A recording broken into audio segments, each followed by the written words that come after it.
The sun baked down on the dusty streets of Kisumu, Kenya. The city pulsed with life. Bodabodas zipped past, music spilled from street stalls, and the scent of roasted maize lingered in the air. But amid the chatter and chaos, one man sat silent. Behind the tinted windows of a black Land Cruiser, his gaze fixed on something, or rather someone, he hadn't seen in years. Mwangi Okoth, the millionaire tech mogul and founder of DumaPay, was used to moving through life like a ghost, always shielded by glass, bodyguards, and layers of wealth. Today was different. Today, he saw her. She stood by a kiosk, barefoot, her clothes faded and torn at the hem. One child clung to her skirt, another held her hand tightly. Her face was thinner, her hair rougher, but there was no mistaking her. "Achieng?" Mwangi whispered, barely believing what he saw. His driver, Evans, glanced at him in the rearview mirror. "Boss, stop the car." Evans hesitated. "Here." "Stop, right now." The vehicle rolled to a halt, and before Evans could react, Mwangi pushed the door open and stepped into the heat. The city barely noticed. To most passers-by, he was just another man in a crisp suit. But to her, if she recognized him at all, it would mean something else. Achieng turned her head slowly, her eyes meeting his. At first, there was confusion, then shock, and then nothing. She looked away, tightening her grip on the children. "It's you," Mwangi said, his voice softer than he expected. "Achieng, it's really you." She didn't smile, she didn't even blink. "What do you want?" The words stung more than they should have. He remembered a time when her voice melted his anger, when just hearing her laugh made the world easier to bear. But that was 12 years ago, before everything fell apart. "I didn't know you were here. I thought you left Nairobi," he said. "We did," she replied flatly. Clearly didn't go far enough. Mwangi's eyes fell to the children. They looked about 6 and 4. The older boy had her eyes. The younger girl had his lips. His throat tightened. "Are they?" Achieng cut him off. "They're my children. That's all you need to know." The people around them didn't pay much attention. Just another man bothering a street vendor. But Evans had stepped out now, sensing something was off. "Boss, is everything okay?" Mwangi raised a hand without taking his eyes off her. "Give me a minute." Achieng began packing her items into a threadbare sack. "If you came to feel better about yourself, congratulations. You found me broke, hungry, and raising 2 kids alone. Now you can go back to your mansion feeling like a saint." Mwangi didn't move. "Why didn't you tell me?" "You didn't want to know," she said bitterly. "You made that clear the night you chose her over me. The night you let them drag me out of your house like I was garbage." He winced. The memory came back like a slap. His parents shouting, Achieng screaming, her suitcase on the curb, and him standing silent. Cowardly, afraid of losing his inheritance. "I made mistakes." "No," she said, looking him straight in the eye. "You made a decision." He looked down, ashamed, and then reached into his pocket. He pulled out a card and offered it to her. "Please, let me help. Just come talk to me. I'm staying at the Grand Bay Hotel." She snatched the card from his hand, not out of interest, but anger. "You think this makes it better?" "I don't know," he said quietly, "but I have to try." With that, he turned and walked back to the car. Evans opened the door and Mwangi got in, his heart heavier than when he'd stepped out. Through the window, he saw her watching. The boy tugged at her skirt. The girl asked for food. And Achieng. She folded the card in her palm, eyes unreadable. What she did next would shake everything he thought he knew about the past and his place in her story. That night, Mwangi couldn't sleep. The penthouse suite of the Grand Bay Hotel was everything a man like him could want. Silk sheets, panoramic city views, imported wine. But none of it calmed the storm in his chest. He kept seeing Achieng's face, tired and cold, the children by her side. His children. He couldn't be sure, but deep inside he already knew. 12 years ago, she had been his world. They met in university. Both young, bold, full of dreams. She was studying education. He was already hustling in tech, selling refurbished phones out of his backpack. When he got his first breakthrough with a local payment app, she celebrated with him before anyone else did. But then money came. And with money, expectations. his family's expectations. His mother had called Achieng a village girl with no pedigree. His father had warned him, "If you choose her, forget the trust fund." And Mwangi, cowardly and desperate to belong, had chosen comfort over love. Now comfort haunted him.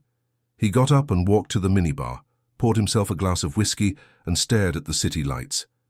What if she never shows up? What if those kids really are his, and what if she's too broken to let him make things right? The next morning, Mwangi dressed down. No suit, no watch, no driver. He wanted to walk. The air smelled of dust and promise as he made his way to the open market again, hoping she might be there. She wasn't. Hours passed. He sat at a roadside cafe, barely touching his tea. By late afternoon, he was ready to give up. But then a voice behind him. "You look worse without the suit." He turned and there she was, Achieng. Same rough dress, same defiance in her eyes. But this time she sat down without waiting for an invitation. "You followed me," he said quietly. "I needed to see if you were serious." "Or just bored." He smiled faintly. "I haven't been bored since I saw you yesterday." She didn't return the smile. "What do you want from me, Mwangi?" He leaned in. "The truth. About the kids. About you. About what I missed." Achieng inhaled slowly, her fingers tightening around the handle of a worn-out handbag. "You want the truth? Fine, you left me. I found out I was pregnant 2 weeks after you threw me out. I had nothing, no home, no money, no help. I almost gave up, Mwangi. I almost gave them away." He felt the sting behind his eyes, but said nothing. "But I didn't," she went on. "I cleaned houses. I begged. I went days without food, so they could eat. And through it all I told myself I didn't need you, that we didn't need you." He nodded slowly, guilt pressing into his ribs like a blade. "You were right. I don't deserve them. Or you." "No, you don't," she said, firmly. "But they deserve to know who their father is." His heart leapt. "So they are mine." Achieng looked at him, and for the first time her eyes softened. "Yes, both of them." Mwangi exhaled, trembling. "I want to be there for them. For you, if you'll let me." She looked away. "Don't promise what you can't keep. I'm not that man anymore." She stood, her voice low but steady. "Then prove it. Come see where we live." He followed her through winding alleys and back streets, past rows of rusted roofs and crying babies. They entered a one-room structure made of corrugated metal and patched-up wood. No electricity. A bucket for bathing. 2 mattresses on the floor. The kids were asleep, curled into each other like kittens. Mwangi had seen poverty in reports, in charity projects, in statistics. But he'd never felt it like this. Raw, human, and unfiltered. Tears burned his eyes. "I let this happen to you." Achieng turned to him. "No, you chose it." Then she picked up a plastic cup, filled it with boiled water and handed it to him. "You want to help? Start by being present, not rich, present." He took the cup with shaking hands. In that room under a flickering candle flame, Mwangi Okoth, the man Forbes once called Africa's rising king, sat beside the woman he left and the children he didn't know, and realized that for the first time in years, he was exactly where he was supposed to be. Mwangi returned the next morning, not with gifts, not with money, just with himself. He wore the same jeans and old sneakers he had the day before. Achieng opened the door before he knocked. The kids were already up, their faces sticky with porridge, their clothes mismatched and slightly too small. "Can I come in?" he asked. "You're already here," she said, stepping aside. The children looked at him curiously. The older boy had cautious eyes, like he'd learned too young not to trust easily. The girl hid behind her mother's leg, peeking at him with quiet interest. "What are their names?" Mwangi asked gently. The boy stepped forward, arms crossed. "I'm Ayub. I'm 6. Mwangi crouched slightly to his level. "Ayub. That's a strong name." The boy didn't smile. "Mama says my baba went away." Achieng didn't flinch, but her silence was loud. Mwangi swallowed hard. "Your mama was right. He did, and that was wrong, very wrong." Ayub narrowed his eyes. "Are you my baba?" Mwangi looked at Achieng, who gave the smallest nod. He looked back to Ayub. "Yes, I am." The little boy stared at him for a long moment. Then, without a word, he turned and walked back to the mattress, picked up a toy car made from bottle caps, and resumed playing like nothing had happened. It broke Mwangi more than tears ever could. Later, Achieng took a moment outside to wash clothes in a bucket. Mwangi offered to help, clumsily scrubbing a child's shirt. "I want to move you out of here," he said. "Somewhere safe, clean, with running water. You don't have to struggle anymore." She wrung the shirt tightly. "I've lived this long without your money. I won't let it control me now." "It's not control, it's responsibility. I want them to have better." "You can't buy your way back in, Mwangi. I'm not trying to." She looked at him, tired and honest. "Then why now, after all these years?" He sighed. "Because I saw you yesterday, and it was like being hit by lightning. I realized I built a kingdom on sand. I have everything, but not what matters. I've lived in silence since I lost you." Achieng's hands paused in the water. "You didn't lose me, Mwangi. You gave me up." The words cut deep, but they were true. "I want to know them," he said softly. "Their favorite food. What makes them laugh? I miss too much already." She looked at him for a long time, then said, "Ayub likes cartoons even though we don't have a TV. He watches them from the neighbor's window when they leave it open. And Atieno, she sings in her sleep." Mwangi smiled. "Like you used to." Achieng gave a faint smile, but it faded quickly. "Don't romanticize this. This isn't a movie. You don't show up, cry, and everything's fine again. Snus, I'm not asking for forgiveness overnight. You might never get it." He nodded. "Then I'll earn what I can." That evening, he brought dinner. Not fast food, but groceries. He cooked chapati and beans with her, fumbling with flour and laughing at his own mess. For a moment, the air inside the tiny room was warm, familiar. When the children slept, Mwangi sat beside her on the floor. "Can I stay here tonight?" he asked. She turned her face away. "Why?" "Because I'm tired of waking up alone." There was a long silence. Then she whispered, "You can sleep on the floor with a blanket." He smiled. "Deal." As he lay on the mat, staring at the ceiling riddled with holes, he felt more peace than he had in a decade. Outside, the wind whispered through the alleys. Inside, something broken was beginning to heal. Mwangi woke to the sound of roosters crowing and the soft stir of morning life outside. Achieng was already up, braiding Atieno's hair while Ayub slowly got dressed, still half asleep. The smell of boiling tea leaves and mandazi hung in the air. Here he sat up, his back sore from the hard floor, but strangely he didn't mind. "You snore," Achieng said without looking at him. "Do I?" He grinned. "Like a dying goat." She smiled briefly, then returned her focus to Atieno's hair. The little girl stared at Mwangi with open curiosity this time, her tiny mouth chewing a piece of dry mandazi. "Good morning, sweetheart," he said softly. She didn't speak, but she nodded just once before resting her head on her mother's lap again. Achieng gave him a look. "Don't expect affection to come easy. They've had no one but me." "I don't," Mwangi said, standing up and brushing dust off his clothes. "I just want to be around, even if they ignore me." By midday, he had left to take a meeting at his office. The boardroom smelled of leather and control. His assistant handed him a tablet full of updates, but he couldn't focus. One of the board members noticed his distraction. "You okay, boss?" Mwangi looked out the glass wall across the skyline. "Yeah, just life catching up." Later that evening, he returned, not to his hotel, but to the small shack, now etched in his mind like home.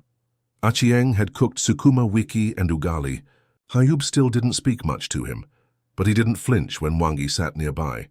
Atieno even handed him a spoon without being asked. Progress. That night, as the kids slept, Mwangi and Achieng sat outside, the stars glimmering above them, their legs stretched out into the red soil. "You didn't ask about her," Achieng said, quietly. "Who?" "The woman you left me for." He hesitated. "There's nothing to tell." "That doesn't mean I don't wonder." He sighed. "Her name was Natasha. My parents approved. Her family owned land and buildings. We were the perfect couple on paper, and in reality, we barely spoke. She cheated. So I stayed for appearances. The day the divorce finalized, I felt nothing." Achieng chuckled bitterly. So I lost everything for nothing. No, you didn't lose. I did. She glanced at him. I used to imagine what you'd say if we ever met again. In some dreams you were crying, begging. In others I walked past you rich, successful, and you were the one in rags. Which one felt better? The second one, she admitted, then looked at him with a softer expression. But reality is more complicated. Yeah, he said. It always is. She leaned her head back and looked at the stars. There were nights I thought I wouldn't make it, that I'd starve or the kids would get sick or I'd just break. But somehow, thanks we kept going. You're stronger than I ever was. No, she said. I just didn't have the luxury to be weak. Silence fell again. Not uncomfortable, but thick with everything they'd never said. Then she asked, Do you want to take them to school tomorrow? Mwangi looked at her, surprised. Me, alone? She smirked. Why not? Let's see what kind of father you can be. He smiled, nervous but excited. You'll need to tell me where to go. She pulled out a faded exercise book and scribbled directions. Don't mess it up, Ayub doesn't like being late. The next morning, Mwangi walked the children to school. Ayub held his hand stiffly. Atieno chattered the whole way, talking about a cat she saw and a teacher she liked. Other parents stared. His clean clothes, his soft shoes, his air of wealth made him stick out. When they reached the school gate, Ayub let go of his hand without a word. But before stepping through the door, he turned slightly and said, You can come again if you want. Mwangi swallowed a lump in his throat. I want. As the kids disappeared into the crowded schoolyard, Mwangi stood there for a while. Not as a CEO, not as a millionaire, but as a man who was finally trying to become a father. Mwangi returned to the shack with a small bounce in his step, the kid's words still echoing in his mind. You can come again. It wasn't much, but to him it felt like a door cracking open, a small invitation into a life he had once abandoned. Achieng was sweeping the front, her face unreadable as always. She glanced at him. They get inside, okay? He nodded. Ayub even spoke to me, voluntarily. Her eyebrows lifted slightly. He doesn't warm up fast. Can't blame him, Mwangi said, rubbing the back of his neck. He's probably scared I'll disappear again. She leaned on the broom, eyes meeting his. Are you going? Too? He didn't answer right away. No, I'm not. He meant it, but meaning it didn't erase history. It didn't undo the nights she cried herself to sleep, or the mornings she faced the world with 2 hungry mouths and no backup. That afternoon, Mwangi asked if he could take the kids out for a few hours. Achieng was hesitant but finally said, All right, but no fancy places, no spoiling. So he took them to the park. It wasn't much, just some dry grass, an old swing, and a slide missing one of its steps. But to Ayub and Atieno, it was magic. They played, laughed, and at one point Atieno threw her tiny arms around Mwangi's neck without warning. He froze. Then slowly he wrapped his arms around her too. Ayub watched from a distance, silent, watching. On the way back, they stopped for ice cream. Mwangi bought one for each of them, then hesitated at a vendor selling second-hand shoes. He picked up a pair for Ayub, stronger than the worn-out sandals he always wore, and crouched beside him. These might be better for school, Ayub stared at them. Will Mama be mad? Mwangi smiled. Only if you pick the wrong size. Ayub cracked a small grin. Just a flicker. But it was there. When they returned home, Achieng was sitting outside, washing dishes. She looked at the shoes, the ice cream stains, the way Atieno clung to Mwangi's hand, and her face tightened. She didn't say anything that night, but the next morning, she was quiet, distant. He found her staring at a small photo tucked inside, a plastic cover, one of her Mwangi and a younger version of herself, pregnant, smiling. You still have that? He asked softly. She looked at the picture for a long time. Some memories don't rot. They just get buried. I want to build new ones. New memories can't fix old wounds, she replied. I spent so long hating you. Now I don't even know how to feel. Mwangi sat beside her. Then feel anything, anger, hurt, confusion. Just don't shut me out. She shook her head slowly. You're here now. But I still sleep with one eye open, Mwangi. I've had promises before from people who meant well and they all broke. I won't. You already did. Once. That truth hung heavy in the air. The next day, a twist Mwangi hadn't expected came knocking, literally. A sharply dressed man appeared at Achieng's door. Mwangi was inside, helping the kids with their drawings. The man looked at Mwangi, then at Achieng. Is this him? Mwangi stepped forward. Who are you? The man folded his arms. I'm Musa. I've been helping Achieng. When no one else did. Mwangi's stomach dropped. Helping how? Achieng didn't answer. Musa smirked. I'm not here to argue, just checking in. But I'd think twice before walking back into someone's life when you've already walked out once. Then he left. Mwangi turned to Achieng.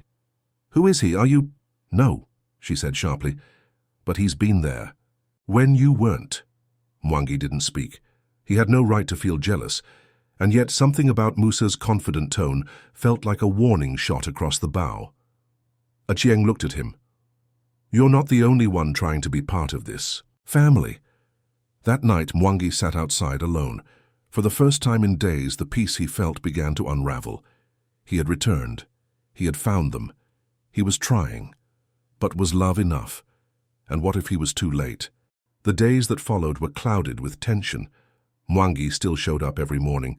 He still walked the kids to school, sometimes even cooked dinner.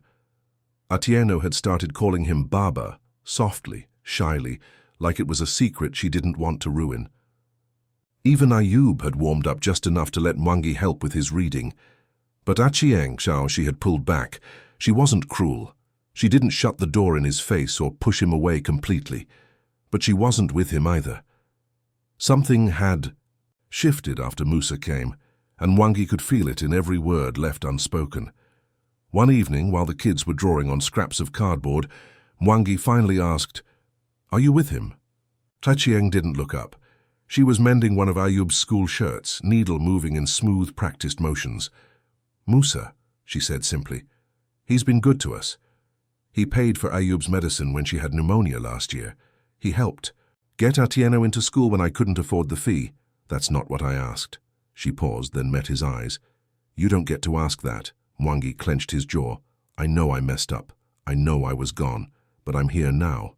I'm trying to do right. You're here because you saw us, Mwangi. If we had stayed hidden, would you have ever come looking? He couldn't answer that. Because the truth hurt. She stood up, folding the shirt in her hands. Musa never asked me for anything. He just helped. Mwangi looked away. Does he want to marry you? She hesitated. He offered. I said no, I wasn't ready. That sliver of truth cut both ways. So what are we now? He asked. What am I to you? She sighed. You're the father of my children, and right now, that's all I can let you be. Later that night, Mwangi sat at his hotel, unable to focus on anything. The city felt empty again. The view from his window meant nothing. His penthouse suite, once a symbol of power, felt like a prison.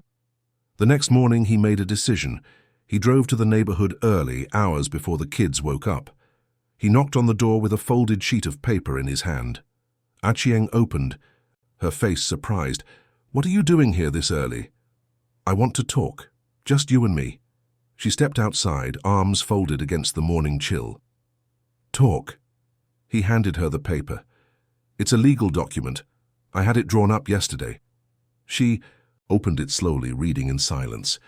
I'm putting 30% of my company shares into a trust fund. For Ayub and Atieno, it's not charity, it's what they deserve.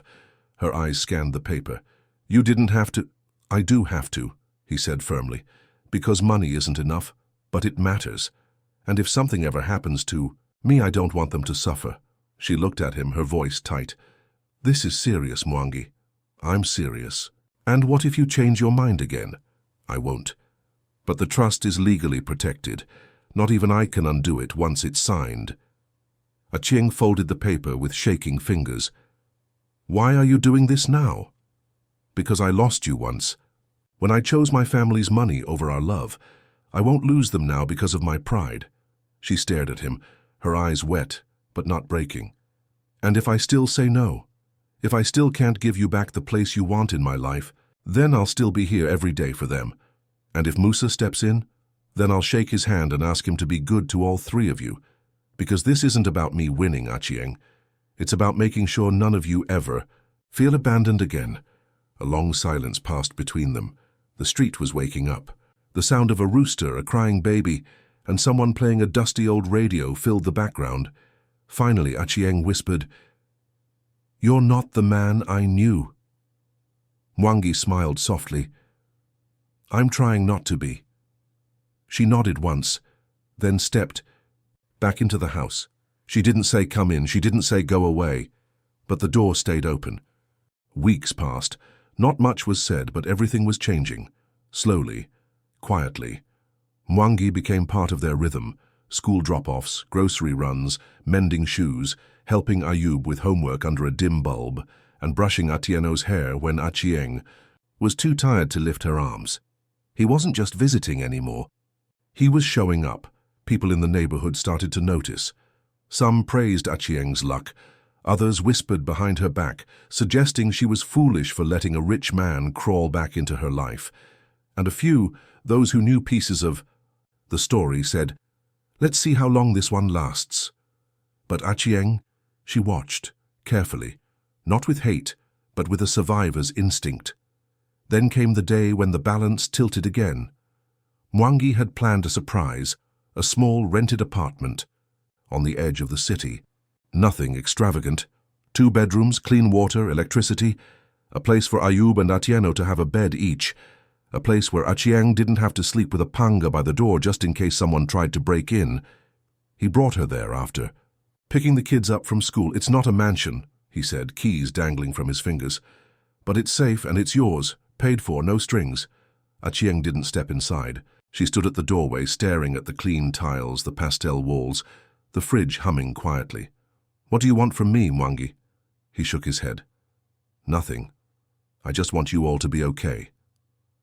"Then why not move in with us instead?" Her voice wasn't sharp, it was honest, and Mwangi heard the weight behind it. "Because," she continued, "it's easy to play savior when you're swooping in with keys and bank accounts. But if you really meant it, you'd live like us. You'd understand what it means to count coins, to boil water, to bathe, to hear rats scratching in the roof at night." Mwangi felt her words like a slow slap, because she was right. He stepped back, put the keys in her hand and said, "Then I'll do it your way." She blinked. "What?" "I'll stay. In the shack, with you, with them, for a month. No driver. No suits, no Wi-Fi, just life. You can't survive a week. Then we'll find out." And that's how the next chapter began. Mwangi moved in. At first it was awkward. He burned food. He stepped on a mouse. He spilled bathing water. Ayub laughed at his uselessness. Atieno tried teaching him how to sweep without raising a dust storm. Achieng watched it all with a strange silence, somewhere between suspicion and reluctant admiration. But with each passing day, something shifted. One night, when the rain leaked through the roof, soaking one side of the floor, Mwangi didn't complain. He grabbed a basin, helped move the mattresses, and told the kids a story by candlelight. About a time he got stuck on a matatu with a goat and a chicken. The kids howled with laughter.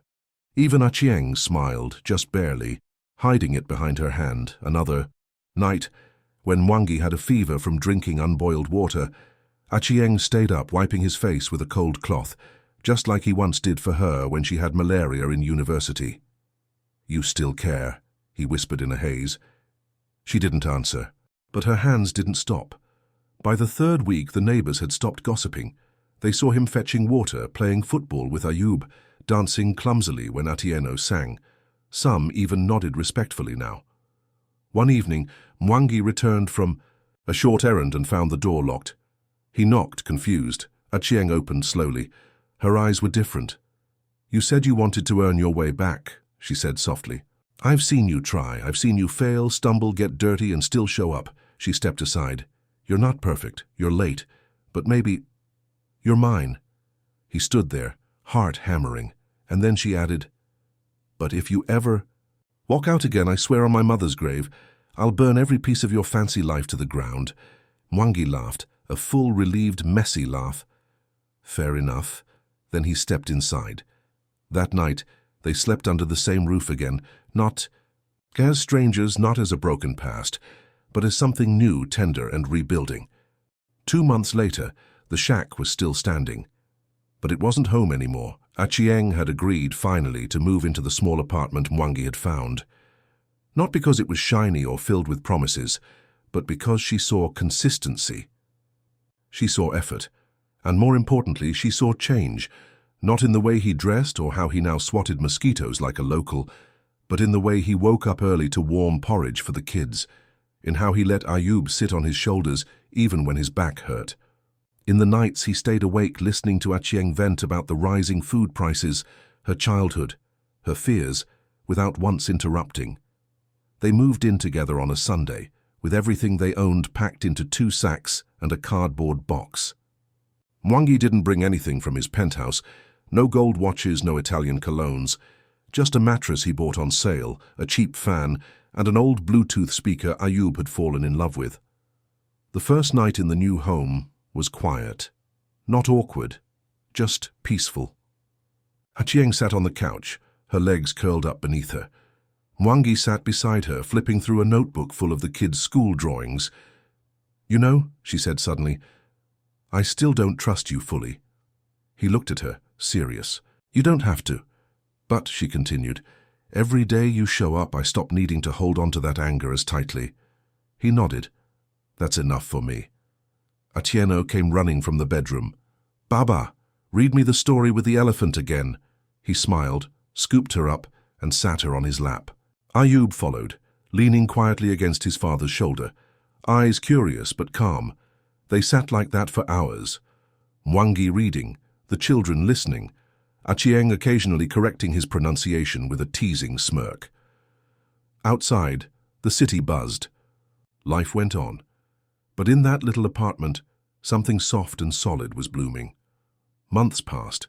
Mwangi adjusted to his dual life, half the week running board meetings, the other half helping with homework and fixing leaky taps. He sold his penthouse. Quietly. He bought a modest home closer to the children's school. He told his parents the truth.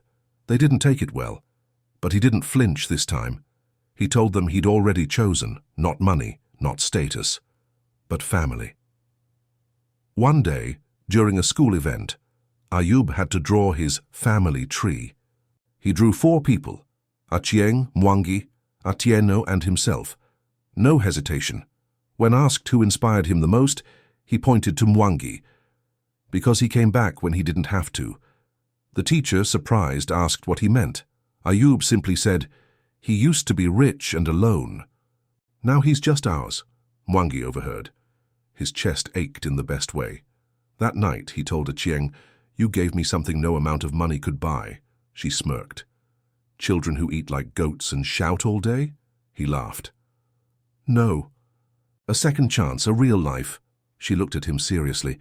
"Don't waste it." "I won't," he promised. Years later, no one remembered the millionaire who created Dumapay, but they remembered the man who gave up a fortune to raise his children in a rented apartment with a woman he once abandoned and came back for. Some called it foolish, others called it redemption, but for Achieng, for Ayub, for Atieno, it was just love done the hard way, and for Mwangi, it was everything.